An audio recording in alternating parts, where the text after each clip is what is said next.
오늘 정복자 시리즈 약속의 땅을 정복하라 첫 번째로 여호수아서 1장 1절에서 9절까지 약속의 땅에 들어가려면 이라는 제목을 가지고 여러분과 함께 오늘 정복자 시리즈 첫 번째 말씀 은혜를 좀 나누려고 합니다. 그동안 우리가 사도행전을 통해서 한 1년 정도 말씀을 나눈 것 같습니다. 사도행전 말씀을 나누다가 오늘 처음으로 이제 여호수아서로 이렇게 넘어와서 말씀을 나누는데 사도행전과 여호수아 비슷한 점이 참 많습니다. 특별히 이름 안에 의미가 참 재밌는데 여호수아라는 그 이름이 무슨 의미죠? 여호와는 나의 구원이시다. 여호와는 구원이다라는 의미를 갖고 있어요. 이것이 헬라어로 이야기를 한 것이 바로 예수라는 단어예요. 그러니까 여호수아, 조슈아는 예수라는 헬라어의 히브리어가 여호수아라는 말을 갖고 있습니다. 동시에 이 사도행전은 예수님이 이 땅에서 오시면서 하나님의 나라가 시작됐잖아요. 하나님의 나라가 시작된 것을 선포하는 것이 사도행전이었다라면 오늘 보는 이 여호수아서라는 것은 하나님의 나라가 시작되어진 그 하나님의 나라로 우리가 들어가서 그 나라를 나의 땅으로 성취해 나가는 이야기가 바로 여호수아서의 이야기라는 사실입니다. 특별히 신년에 저와 여러분에게 주신 하나님의 말씀은 지경을 넓혀주시겠다라는 복의 말씀이에요. 근데 이것이 그냥 절로절로 이루어지는 게 아니더라고요. 여호수아서를 통해서 여호수아가 하나님이 약속하신 이 땅을 어떻게 정복해 나가시는지 우리가 그 여호수아가 되어서 이 말씀의 세계로 들어가면서 신년에 우리에게 약속한 가정의 땅, 자녀의 축복, 우리의 기업과 우리의 생애 속에 숨겨진 하나님의 금은보화를 나의 것으로 삼을 수 있는 축복의 말씀이 되었으면 좋겠습니다.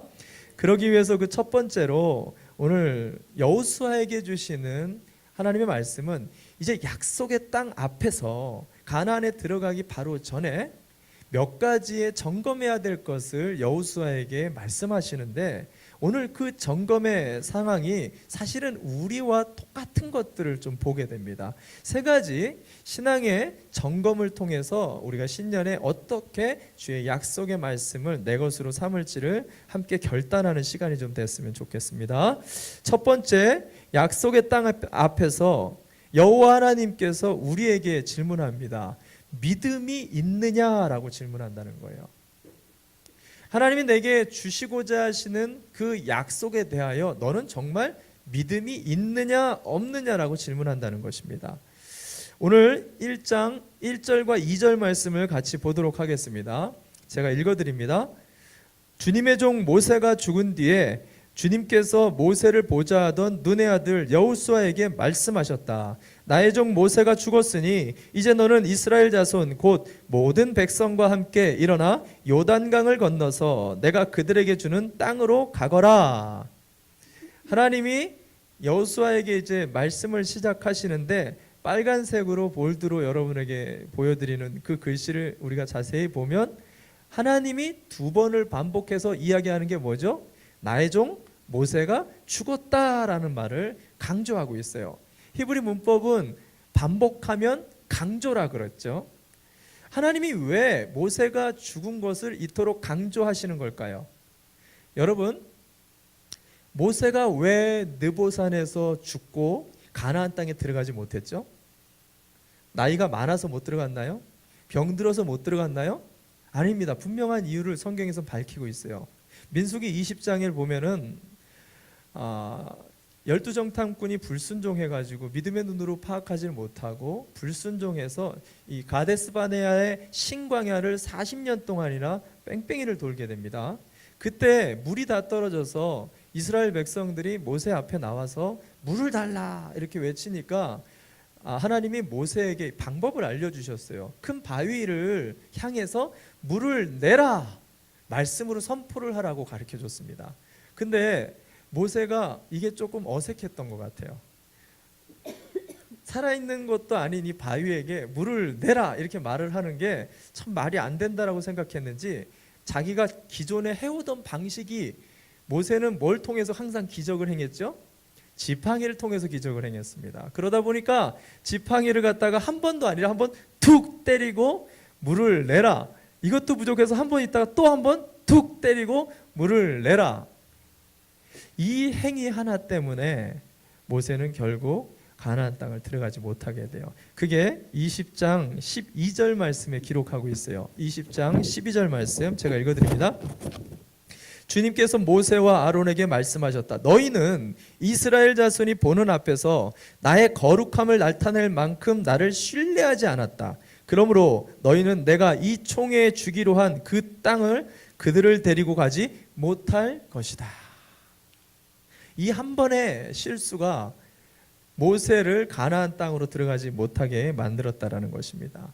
성경을 요즘 통독하면서 그러신 분들이 참 많은데 성경을 읽다 보면 이해가 안 되는 게 참 많아요. 오히려 안 읽느니 못하게 시험에 드는 경우들이 참 많습니다.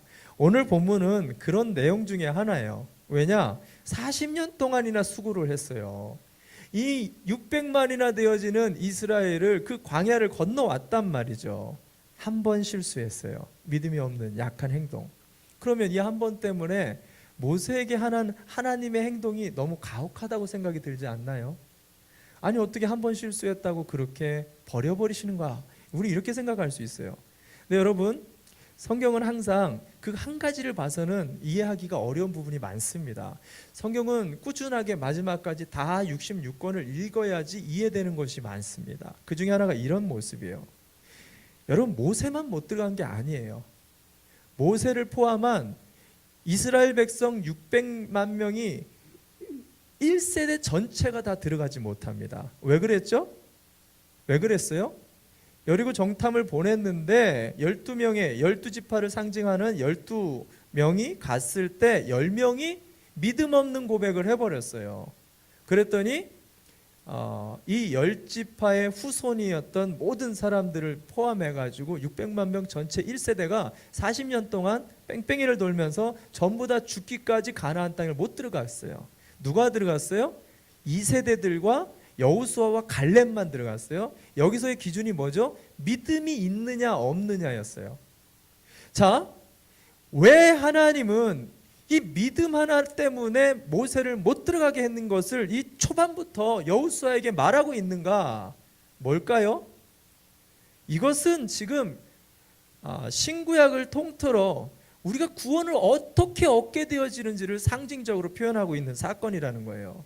가나안 땅은 천국의 구원을 상징하고 있어요. 구원은 무엇으로 얻을 수가 있죠?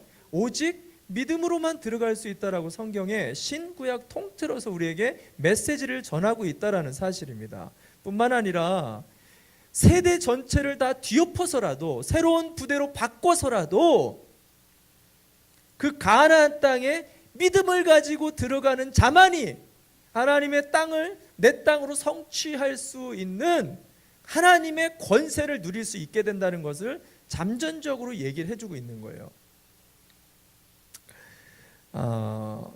제가 이 말씀을 이렇게 묵상하면서 한 가지 깊이 있는 묵상을 하나 깨달았습니다. 그게 뭐냐면 하나님은 우리에게 수많은 축복을 약속해 주시고 언약의 말씀을 매주마다 주십니다. 근데 그 약속이 실제로 우리 안에서 축복이 되지 않고 그 약속이 오늘 나의 것으로 취해지지 못하는 이유는 말씀의 권능이 없어서 그런 게 아니라 우리가 그 말씀을 정말로 믿음으로 바라보고 있지 않기 때문이다라는 것이에요.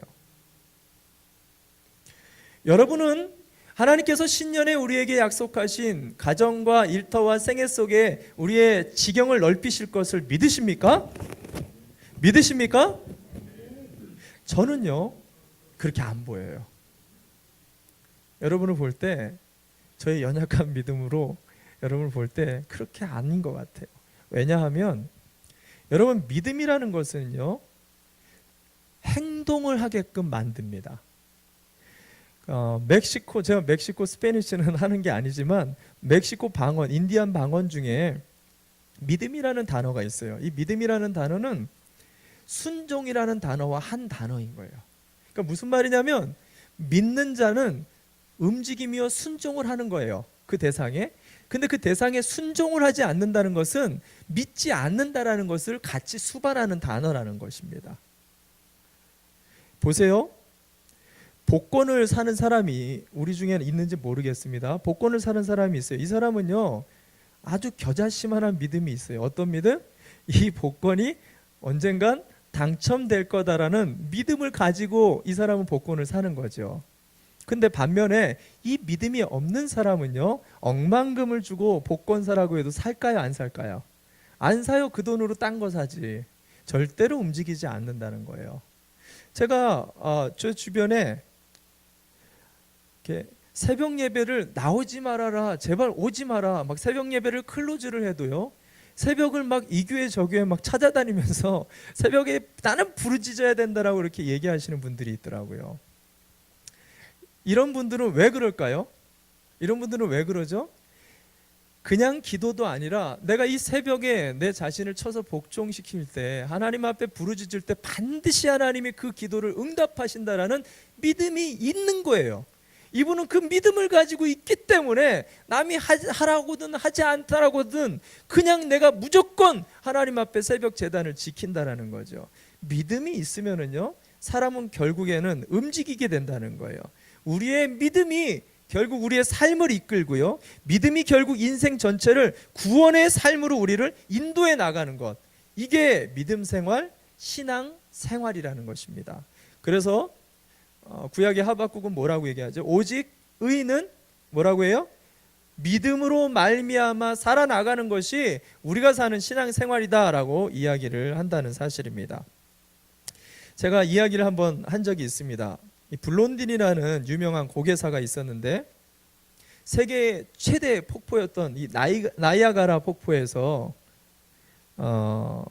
쇠줄을 이쪽에다 메고 저쪽에다 맨 다음에 자전거로 그걸 타서 넘어가지고 아주 기네스북에 오르고 사람들의 수많은 환호와 축복을 받았던 블론딘이라는 이 묘기 선수가 있었는데, 이 사람이 한번 쫙 그 나이아가라 폭포를 지났어요. 그때 수많은 관중들이 막 환호성을 치면서 최고라고 당신, 그러면서 막 박수를 치는 거예요. 그때 그가 다시 반대편에서 넘어오면서, 이번에는 제가 그냥 넘는 거는 너무 싱거우니까 제 등 뒤에 아이를 안고 이번에 건너보도록 하겠습니다. 그랬더니 사람들이 막 블론딘 블론딘 블론딘 하면서 이렇게 난리가 난 거예요. 그때 이 사람이 말하는 거예요. 제가 아이를 업고 이것을 건널 것을 여러분 믿습니까? 했더니 사람들이 예스, 오케이, 와 하면서 모든 사람이 우레와 같은 박수로 믿습니다 이렇게 막 난리를 친 거죠. 그때 이 블론딘이 뭐라고 말했죠? 그럼 여러분의 자녀 중에 7살 미만의 아이를 저에게 올려보내 주십시오 라고 이 블론딘이 사람들에게 얘기한 거예요. 어떻게 됐을까요? 지금처럼 이렇게 썰렁해지는 거예요. 아무도, 그 환호성을 지르던 관중들이 아무 말도 못하는 거예요. 저는 이것이 우리의 믿음의 현 주소가 아닌가라는 생각을 하게 됩니다. 내가 오늘 말씀을 듣고 움직임이 없다라면 그것은 사실은 믿음이 없는 것일 수 있다라는 것입니다. 예수님의 비유에 보면 우는 과부가 불의한 재판관, 도저히 들어줄 것만 같지 않은 재판관 앞에 나와가지고 날마다 울며 부르짖는 그 비유를 예수님은 우리에게 말씀하십니다. 그때 여러분 생각해 보십시오. 이 우는 과부가 만약에 이 불의한 재판관이 바뀔 거다라는 믿음이 없다라면 매일같이 그렇게 울며 불며 나와서 부르짖을 수가 있을까요? 여러분, 이 비유는요, 사실 예수님이 믿음에 관한 이야기를 하는 거예요. 믿음이 있으면 불의한 재판관의 마음도 바꿀 수 있다라는 거예요. 도저히 바뀌어지지 않는 상황도 바뀔 수 있다라는 거예요. 하물며 너희의 아버지랴, 할렐루야, 우리를 사랑하시고 우리에게 약속하여 주셨고, 분명히 여기는 오늘 본문에도 완료형으로 표현했어요. 내가 받는 모든 땅을 주겠다라고 약속을 하고 매일같이 나와서 하나님 아버지께 주십시오. 우리의 자녀를, 우리의 가정을, 우리의 생애 속에 하나님의 생애가 나타날 수 있도록 하나님의 뜻이 무엇인지, 하나님 내 인생의 진로가 무엇인지 보여주십시오. 구하라, 찾으라, 두드리라. 그러면 반드시 열어주시겠다라는 거예요. 그 믿음을 가지고 사실은 너희가 얻지 못하는 것은 믿음이 없기 때문에, 두드리지 않기 때문에, 찾지 않기 때문에 얻지 못한다라는 말씀을 하고 있다라는 거예요. 오늘 약속의 땅을 들어가면서 하나님은 오늘 여호수아뿐만 아니라 저와 여러분, 가나안 땅 앞에 서 있는 우리에게 말씀하십니다. 정말 그 말씀을 믿느냐? 믿는다라면 우리가 순종을 통해서 그 땅 앞으로 들어갈 수 있는 저와 여러분이 되시기를 바랍니다. 아멘. 두 번째, 하나님께서 약속의 땅 앞에서 우리에게 말씀하십니다. 말씀대로 행하고 있는가? 말씀대로 행하고 있느냐? 여호수아서 1장 7절과 8절 말씀을 이어서 보도록 하겠습니다. 여호수아서 1장 7절부터 8절입니다. 제가 읽어드리겠습니다. 오직 너는 크게 용기를 내어 나의 종 모세가 너에게 지시한 모든 율법을 다 지키고 오른쪽으로나 왼쪽으로나 치우치지 않도록 하여라. 그러면 내가 어디를 가든지 성공할 것이다.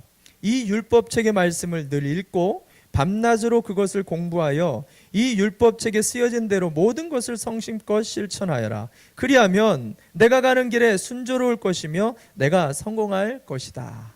잘 보시면 마찬가지로 이렇게 빨간색 볼드로 표시를 했지만 이 율법책의 말씀을 늘 읽고 이 율법책에 쓰여진 대로 모든 것을 성심껏 실천하여라. 세 번이나 7절과 8절에 세 번이나 뭐라 그래요?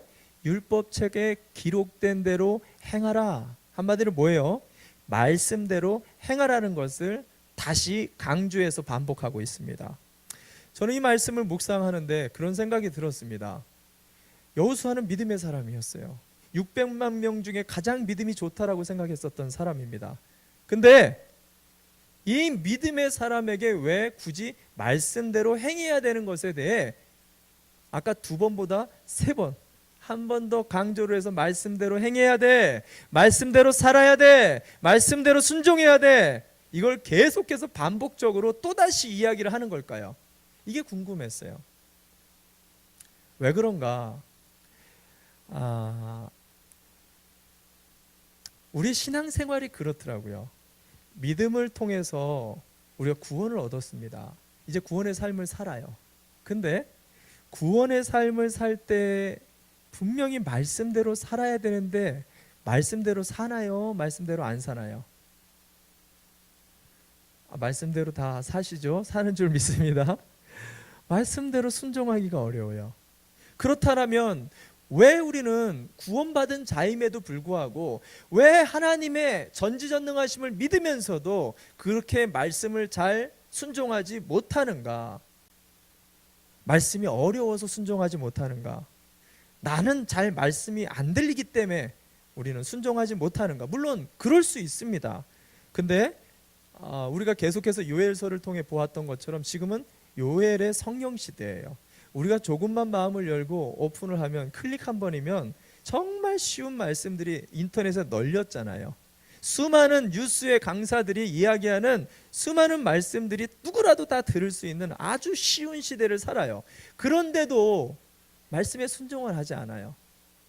왜 그러는가? 저는 두 가지 정도로 오늘 본문을 통해서 정리해 봤습니다. 왜 말씀에 순종하지 못하는가? 첫 번째는 말씀을 들을 때 하나님의 음성으로 듣지 않는다는 거예요. 매우 중요한 포인트입니다. 말씀을 들을 때 하나님의 음성으로 듣지 않는다는 것입니다. 오늘 7절 말씀을 보면은 제가 읽어드릴게요. 7절, 오직 너는 크게 용기를 내어 나의 종 모세가 너에게 지시한 모든 율법을 이라고 표현했어요. 자, 이 율법은 누가 지시해 줬다고요? 여호수아에게? 모세가 지시를 해준 말이에요. 그럼 누구의 말이죠?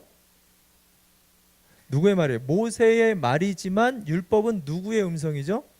하나님의 음성인 거예요. 여러분, 여기가 중요한 포인트입니다. 하나님의 말씀은요, 이 시대에 사람을 통해서 전달되고 있다는 것을 우리가 잊으면 안 된다는 것이요. 상황을 통해서든 환경을 통해서든 하나님은 말씀하시는 하나님인데, 지금 이 시대는 하나님이 직접 오셔가지고 정환아 뭐 허연 옷 입고 와가지고 이렇게 말씀하시는, 물론 그런 경우도 유독 말씀을 듣지 못하는 중동이나 아랍 지역에서는 여전히 하나님은 그렇게 역사하세요. 근데 지금 이 시대는요, 그렇지 않더라도 우리는 하나님 말씀 너무 많이 들을 수 있어요. 그렇기 때문에 손쉬운 방법에 사람을 통해서, 환경을 통해서 끊임없이 말씀하신다는 거죠. 예수님은 이 점에 대해서 마태복음 25장 40절에 이렇게 얘기하십니다. 말세 때 내 형제나 자매, 내 주변에 지극히 보잘것없는 사람들을 통해서도 주님이 우리에게 말씀하여 주신다라고 이야기하고 있어요. 오늘 저와 여러분은 하나님께서 아내를 통해서, 남편을 통해서, 우리의 자녀를 통해서, 친구나 친지를 통해서, 심지어는 내가 정말 가까이 하고 싶지 않은 저 원수를 통해서도 하나님이 말씀하여 주시는 것을 들을 수 있는 귀가 열리시기를 바랍니다. 요즘 제가 목장에서 간증을 참 많이 들어요. 정말 많은 분들이 요즘에 예배를 드리면서 은혜를 많이 받는다 그래요. 주일 예배든 새벽 예배든. 물론 우리 설교자 지난주도 많은 은혜를 받으셨다라고 저한테 간증을 해주시는 분들이 있었어요. 설교자분들이 참 귀한 분들이 많죠, 저희 교회에. 그것도 은혜라고 봐요. 근데 저는 어떤 사람의 말을 하더라도 거기서 하나님의 음성을 듣는 우리 성도들이 그렇게 돼가는 것 자체가 큰 축복이다라는 생각을 했어요. 정말 감사하다. 정말 감사하다. 더더군다나 요즘 말씀 통독을 하면서 성경 통독을 하는데 스스로 말씀을 보면서도 그 안에서 주님의 음성을 듣는 거예요. 어떤 분은 안 하던 11조를 하게 됐다라고 결단하게 됐다고 말씀을 하면서, 어떤 분은 새벽 예배를 나오기로 결단을 했다는 거예요. 또 어떤 분은 미워하는 사람을 용서하기로 말씀 가운데서 결단했다라는 거예요. 제가 정말 너무너무 요즘에 간증할 것이 많은데 우리가 성경 통독이 끝나면 간증을 이렇게 하는 시간을 가질 거예요. 근데 제가 이렇게 은혜 받은 사람들의 공통점을 제가 딱 따져보니까요, 이들의 말의 끝마침에 꼭 항상 그게 붙더라고요. 그게 뭐냐? 하나님이 내게 말씀하셨어요 라는 거였어요. 담임 목사가 새벽 예배 나오세요 하면 나오겠어요? 그래도 나올 줄 믿습니다. 담임 목사가 11조 하라 그러면 그거 하겠어요? 시험 들어서 안 나가죠. 내 남편이 그만 좀 미워해, 미워하지 마 이렇게 얘기하면 그 말이 들리겠어요? 잔소리로밖에 들리지 않겠죠. 여러분, 하나님의 말씀이요, 사람의 말로 들리면은요 잔소리로 들리게 되더라고요. 근데 사람의 말이에요, 분명히. 근데 그 사람의 말을 하나님의 음성으로 들으면은요, 하나님의 놀라운 권능과 권세 있는 은혜의 말씀이 되더라는 거예요. 할렐루야. 저는 이런 하나님의 음성을 들을 수 있는 저와 여러분이 되셨으면 좋겠어요. 또 한 가지 오늘 여호수아를 통해서 말씀에 대해 여호와 하나님께서 말씀하시는 것은 말씀을 묵상하라라는 거예요. 오늘 성경에 보면 8절에 이렇게 얘기합니다. 8절, 이 율법책의 말씀을 늘 읽고 밤낮으로 그것을 공부하여 이 율법책에 쓰여진 대로 모든 것을 성심껏 실천하여라. 그리하면 내가 가는 길이 순조로울 것이며 내가 성공할 것이다. 여기 보면 공부하여라고 표현을 했어요. 이거는 이제 새가족들이나 묵상이라는 용어를 잘 모를까봐 공부라고 표현했는데, 히브리 원어는 하가라는 단어예요. 하가. 이 하가는 뭐냐면 중얼거리다, 계속 되뇌이다라는 표현입니다. 무슨 말이냐면 말씀을 한번 탁 들었어요. 그럼 그걸 계속 되뇌이는 거예요. 여러분, 이게 강력합니다. 제 아내가 요즘 성경 통독에 푹 빠져가지고 하루는 은혜를 받았는데 거짓말하지 말아라 라는 은혜를 받았나 봐요. 아침에 애들 이제 새벽부터 일어나가지고 준비해서 아이들 학교 보내는데 가면서 애들 막 다 챙겨주고 밥 먹이면서 도시락 싸주면서 애들한테 한 명씩 눈을 또렷하게 쳐다보면서 눈을 거의 부르뜨는 수준이었던 것 같아요. 거짓말하지 마. 거짓말하는 거 하나님이 얼마나 싫어하는 줄 아니? 절대로 거짓말하지 마. 아주 작은 거 하나도 하나님은 미워하셔. 애들 한 명 한 명 붙잡고 얘기를 하는 거예요. 제가 그 말씀을 보면서 참 재밌다 이렇게 생각을 했는데, 하루가 다 마무리하고 이제 마칠 때쯤에 집사람이 저에게 이렇게 눈에 눈물이 그렁그렁 해가지고 저한테 와가지고 나누는 거예요. 자기는 굉장히 진실한 사람인 줄 알았대요. 거짓말을 하는 그런 게 없다라고 생각을 했대요. 근데 하루 온종일 거짓말하지 마라, 거짓말하지 마라 이 말이 계속해서 맴도는데, 자기는 자기가 이렇게 거짓된 마음을 마음에 계속 품고 있는지를 몰랐다는 거예요. 이 말씀이 계속 부딪히더라는 거죠. 그렇다고 저희 집사람이 뭐 거짓말을 많이 하는 사람은 아닙니다. 오해하지 마십시오. 아주 작은 미세한 마음 안에 있는 거짓에 대한 유혹들, 거짓말로 말하거나 거짓말로 표현하려고 하는 그 수없는 것들이 자기 안에서 계속해서 부딪히더라는 거예요. 그러면서 자기가 괴수 중에 괴수구나, 자기가 죄인이구나라는 것을 깨달으면서 저한테 막 그런 고백을 하는 거예요. 근데 그 고백을 듣는 제가 어떻겠어요? 저도 동일하게 마음에 울림이 있더라고요. 이게 말씀이구나, 이게 말씀의 능력이구나. 그러면서 제가 깨달은 게 있어요. 뭘 깨달았느냐? 말씀을 우리가 지키려고 노력을 해서 지켜지는 게 아니라, 오히려 말씀은 내가 묵상하고 말씀을 내가 꽉 붙잡고 있으면요, 말씀이 우리의 인생을 끌어가게 된다라는 거예요. 놀라운 능력이에요. 말씀에는 좌우의 날선 어떠한 검보다도 예리한 성령의 검이 들어가 있어요. 그래서 우리 안에 죄가 하나도 남김없이 말씀을 품고 있다 보면 다 쳐내게 되어 있어요. 그리고 결국에는 우리를 누구로 끌고 가요? 예수 그리스도께로 끌고 간다는 거예요. 그리고는 우리에게 약속하신 내가 정복해야 될 언약의 그 땅으로 데리고 가는 것, 말씀이 우리의 인생을 끌어가는 것, 이것이 하나님의 말씀이 가지고 있는 형통의 축복인 것을 여러분 믿으시기를 바랍니다. 아멘. 마지막으로 세 번째는 약속의 땅 앞에서 하나님이 우리에게 너는 무엇을 지금 두려워하고 있느냐라고 질문하고 있어요. 너는 지금 무엇을 두려워하고 있느냐? 약속의 땅을 나가는 우리 앞에 두려움이 있다라는 말입니다.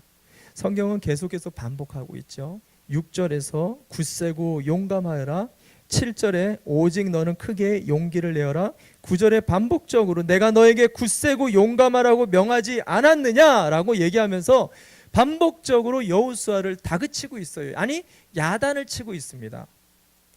이 말씀을 좀 묵상해 보는데, 왜 이처럼 믿음이 있고 말씀을 전하려고 말씀대로 살려고 하는 이 여호수아를 이처럼 두려워하지 말라라고 계속 반복적으로 얘기를 하는 걸까? 여러분, 왜 그럴까요? 우리의 신앙생활이 마찬가지라는 거죠. 그러니까 믿음이 있노라라고 얘기를 하고 말씀을 잘 알고 가르치고 전하는 자다라고 얘기를 하면서도요, 우리 안에 뭐가 있어요? 두려움이 있다는 거예요. 우리 인간에게 있는 이 두려움의 문제가 결코 그렇게 만만치 않은 정말 어려운 문제라는 것을 오늘 본문은 우리에게 말해주고 있다는 것입니다. 여호수아에게는 어떤 두려움이 있었을까요? 여호수아는 지금 자기가 40년 동안 뒤에서 의지했었던 내 목자였던 모세가 지금 죽어버렸어요. 비가 오나 눈이 오나 항상 내 뒤에서 그 아말렉 군대를 싸울 때도 두렵지 못하도록 내 뒤에서 스폰했었던 모세가 죽어 없어져 버렸다는 거예요. 여러분, 전임자가 잘 못하던 사람이면 후임자가 부담이 없어요. 근데 전임자가 전혀 차원이 다른 리더십을 가졌었던 아주 최고의 리더였던 거죠. 그 모세를 대신해서 이제 후임자가 된 여호수아의 그 마음이 얼마나 두려웠겠냐는 것입니다. 거기다가 이제 들어가게 되어지는 이 가나안 땅을 보니까요, 그곳에는 안악자손 2m가 넘는 안악자손들이 떼를 이루고 있고, 수많은 정예화된 군병들과 철병과 불말들이 그냥 여기저기 수두룩한 그 대적을 치고 싸워 나가야 되는데, 뒤돌아보니까 이스라엘을 보니까 이스라엘 사람들은 뭐예요? 막대기만 들고 있어요. 무기라는 것이 없어요. 유목민들이었기 때문에 지팡이밖에 없는 거예요. 그리고 오합지졸인 거죠. 이들을 가지고 들어가려고 하니 막마, 아무것도 안 보입니다. 여호수아의 마음이 그렇습니다. 근데 사실은 여호수아만이 아니에요. 인생을 살아가는 저와 여러분 또한도 동일하게 그 약속 앞에서 이 두려움이 있다라는 거죠. 심리학자 세드 햄스테터라는 사람이 셀프 토킹이라는 책을 썼습니다. 그 책을 보면은 인간의 생각에 대해서 이야기를 해요. 인간은 1분, 하루가 아니라 1분에 42가지의 생각을 머릿속에 이렇게 통계적으로 머릿속에 싹 지나간다는 거예요. 무려 42가지. 근데 문제는 이 42가지의 생각들 중에 약 85%가 부정적인 생각을 한다는 거예요. 머릿속에. 넌 안 돼. 그러니까 하지 말라 그랬지. 때려쳐. 왜 그랬니? 너가 해도 소용이 없어. 수많은 부정적인 생각이 계속해서 1분에 85% 계속해서 치고 지나간다는 거예요. 근데 더더군다나 만나는 모든 사람들로부터 하는 모든 말을 통계를 내봤더니 약 75%가 부정적인 말을 계속해서 듣게 되더라는 거예요. 하지 말라 그랬잖아. 넌 해도 안 돼. 해봐야 소용없어. 아니야, 난 할 수 없어. 나는 너가 봐도 그렇지. 계속해서 부정적인 말들을 머릿속에 생각도 부족하고 계속 사람들이 계속해서 치고 들어온다라는 거예요. 그러니 우리 인간이 어디를 향해 가겠어요? 죽음과 사망을 향해 갈 수밖에 없는 거예요. 절망할 수밖에 없는 거죠. 여러분 뉴스를 한번 미국에서든 한국에서든 뉴스를 한번 보세요. 개수를 한번 다 세보시기 바랍니다. 약 80% 이상이 사건과 사고 이야기예요. 네거티브적인 부정적인 이슈거리들을 계속해서 우리에게 전달해 줍니다. 그리고 긍정적인 굿뉴스는 뭐예요? 20% 미만이에요. 거의 없습니다.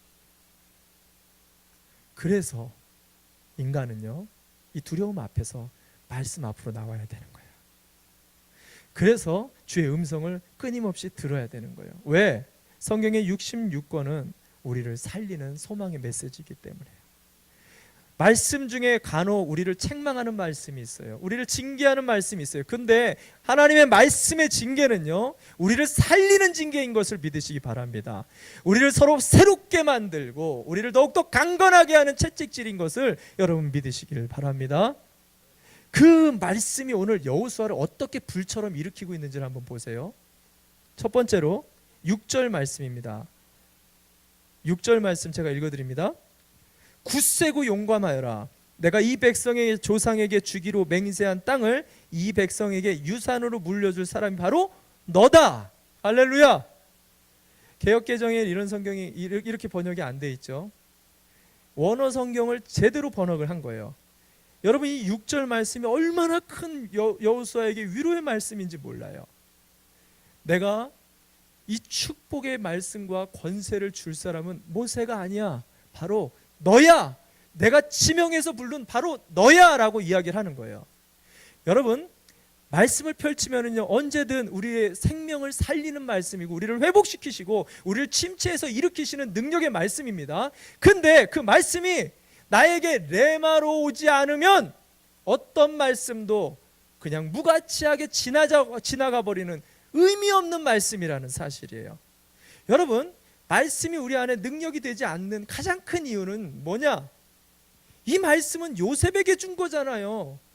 이 말씀은 야베스에게 준 거잖아요. 이건 이사야의 말씀 아니에요? 이건 다니엘에게 준 말씀 아닙니까? 이건 저장로님 얘기예요. 이건 이 집사님 얘기예요. 하나님이 우리가 어떤 사람인지를 알아요. 오늘 분명히 얘기합니다. 정환아, 이 약속의 주인공은 바로 너야. 여러분 이것을 믿으시기를 바랍니다. 오늘 하나님이 저와 여러분에게 말씀하세요. 오직 너는 크게 용기를 내어라. 굳세고 용감하여라. 내가 너에게 굳세고 용감하라고 명하지 않았느냐? 너는 두려워하거나 낙담하지 말아라. 할렐루야. 여러분 오늘 이 말씀을 나의 말씀 레마로 붙드시기를 바랍니다. 이 말씀을 붙들었더니요, 요셉이 형제들에게 미움을 당했어요. 감옥에 억울한 일을 당했어요. 수많은 유혹과 핍박을 당했어요. 그랬더니 그 속에서도 그는 성공했다라고 성경은 기록을 하고 있어요. 오늘 나와 함께 하시는 그 하나님을 붙잡았더니 다니엘은 사자굴에 들어갔는데도 형통했다고, 성공했다라고 성경은 이야기한다라는 거예요. 다윗을 보세요. 이 함께 하시는 하나님 하나 붙잡았더니 사망이 음침한 골짜기를 다닐지라도, 그 음침한 골짜기 원어 표현을 보면 깜깜해서 바로 앞에 아무것도 안 보이는 어둠을 얘기해요. 내 앞에 진로가 아무것도 안 보여요. 아무것도 기미가 보이질 않고 불안하고 두려움에 가득 차 있는데도 다윗은 나와 함께 하시는 하나님을 붙잡았더니 어떻게 고백합니까? 푸른 초장에 쉴만한 물가에 안락하게 쉬고 있는 한 마리의 양과 같은 쉼을 내가 누리게 됐습니다. 할렐루야. 이 고백을 주님의 함께 하심을 회복하면서 갖게 됐다라고 이야기합니다. 저는 이 말씀을 묵상하면서 이게 목장 모임이구나 라는 생각을 하게 됐어요. 한 주간의 삶이 얼마나 바쁘고 분주하고 피곤합니까? 아, 이번 주 또 목장 모임 가야 되네. 목장 모임에 가면 또 오늘은 또 무슨 얘기를 나눠야 되나, 감사할 것도 이제 더 이상은 없는데 오늘은 또 뭘 만들어서 나눠야 되나, 이런 고민들에 가득해가지고 목장을 향하게 되죠. 목장에 가면 뭐 사람들 만나고 또 맛있는 것도 먹고 교제를 나누면서 이야기를 하면서 진짜 누가 봐도 억지로 막 짜내가지고 얘기를 한마디를 딱 꺼냅니다. 하나님이 인생에 이거 하셨어요. 참 신기한 걸 제가 느꼈어요. 오기 전까진 참 힘들었거든요. 그리고 억지로 내가 찾아낸다 했었던 그 하나님의 섭리를 고백하는 그 순간, 내 입술에 믿음으로 고백하는 순간 내 머릿속에 무슨 생각이 들어오는지, 내가 바쁘고 분주했는데 몰랐구나. 하나님이 여전히 우리의 인생을 이끌어 오셨구나. 내가 미처 생각하지 못했구나. 다른 지체들의 나눔을 들으면서 우리가 뭘 느꼈어요? 나만 고생하고 있는 게 아니구나. 이 외로운 고독의 길을 나만 걷고 있는 게 아니구나. 저 지체도 저렇게 열심히 걸어가고 있구나. 이 성도도 이렇게 열심히 걸어가고 있구나. 여전히 하나님은 우리와 함께 하시는구나. 이 찬성을 울려 퍼지면서 우리가 나갈 때는 어때요? 세상을 향해, 나에게 예비한 그 가정을 향해, 내 생활을 향해, 내 인생을 향해, 약속한 그 땅을 향해 어느새 두려움과 염려는 떠나가고 자신감과 믿음을 가지고 주님과 동행하며 그 땅을 가고 있더라는 거예요. 여러분, 이게 이 땅의 교회예요.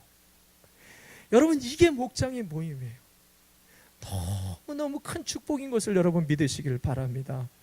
한 분 한 분의 목장 모임을 인도하시는 목자들의 간증을 들을 때 정말 많은 은혜가 돼요. 한 분 한 분 목원들의 삶을 통해서 하나님 한 분을 만나게 하려고 눈물로 그렇게 부르짖는 우리 목자들의 헌신과 섬기를 보면서 제가 너무너무 많은 은혜를 받게 됩니다. 여러분, 우리 교회 정말 하나님이 주신 놀라운 축복입니다. 벨리에서 이렇게 정말 매주마다 은혜의 모임을 하고 있는 교회가 단 한 교회도 없어요. 정말입니다. 여러분, 우리 교회는요, 하나님께서 반드시 이 몸된 교회를 건강하고 바르게, 그냥 단순하게 서바이벌하는 수준이 아니라 이 땅을 정복하고 하나님의 뜻을 이 벨리 지역과 5대양 6대주까지 땅끝까지 우리를 사용하여 주실 줄 여러분 믿으시기를 바랍니다. 아멘. 우리 함께 자리에서 일어나시기 바랍니다.